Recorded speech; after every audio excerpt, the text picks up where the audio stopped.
Hello, I'm Kathy Jameson, the Proposition Lady, and I'm here to help you understand the state propositions on your California election ballot. Today I'm going to talk about Prop 37, a citizen-initiated state statute that creates a loan program for middle-income buyers of new homes. As you may recall, revenue bonds are repaid with the proceeds of the program itself and not by the California General Fund. To qualify for a loan, home buyers must earn less than 200% of the area median income. The program is open to California residents only, with a one-year minimum residency requirement. They must also plan to occupy the home, as opposed to buying it as an investment. The home itself must also qualify for the program. Eligible homes must be newly constructed or a converted non-residential property being sold for the first time. Prop 37 loans will not be issued for the purchase of an existing home. In addition, the program is limited to new homes valued below county-specific limits, generally in the $1 to $1.2 million range, depending on the area. Traditionally, home buyers have put down around 20% of a new home's purchase price. Those who qualify for the Prop 37 program would need a down payment of only 3%. The Prop 37 bond-funded fixed-rate mortgage would cover the remaining 17%. Think of it this way.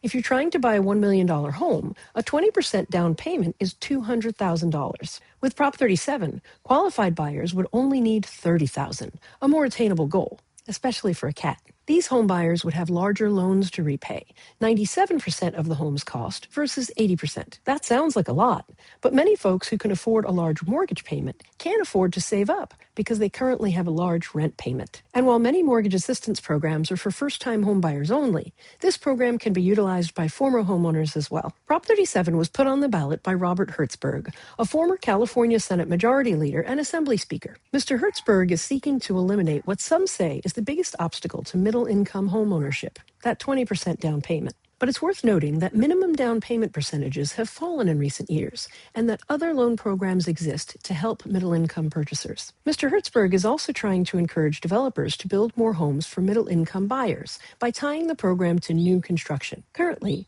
developers may not be incentivized to build middle-income houses because middle-income people can't afford to buy them. If you agree with Mr. Hertzberg's approach, you may want to vote yes on Prop 37. That said, some may feel the program's impact will be limited because it excludes the much larger existing home resale market, and it will take years for developers to design and build new middle-income homes. These limitations may not matter to you, since the program won't impact California's budget. The Legislative Analyst's Office estimates no direct fiscal impact on state or local finances. If the borrower defaults on the loan, the buyer of the bond takes the loss, not Californians. Then again, someone has to purchase the bonds in order for the program to work, and Mr. Hertzberg intends to ask philanthropic investors to buy the bonds with a return rate of only 3%, which is below typical market rates. Supporters note that the program could be worth more than the $25 billion in initial bonds. That's because the Prop 37 fund is a revolving fund. If someone sells or refinances their home, the money goes back into the fund and can be loaned out again to new borrowers. That all sounds good on paper,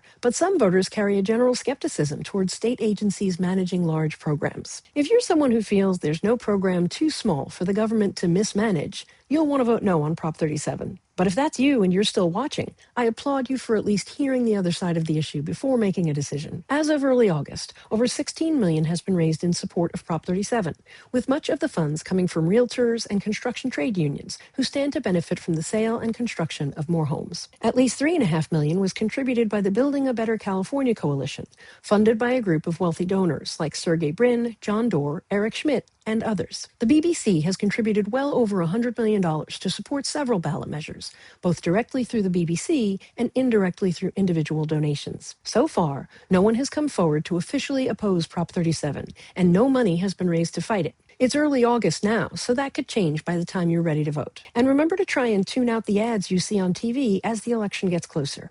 Marketing is a powerful tool designed to manipulate us into taking the side of whoever spends the most money. If Prop 37 passes, it may open the door to homeownership to many who are currently paying inflated rent prices. But even if it works, it may not have the impact its backers are hoping for. And we certainly won't feel those impacts right away.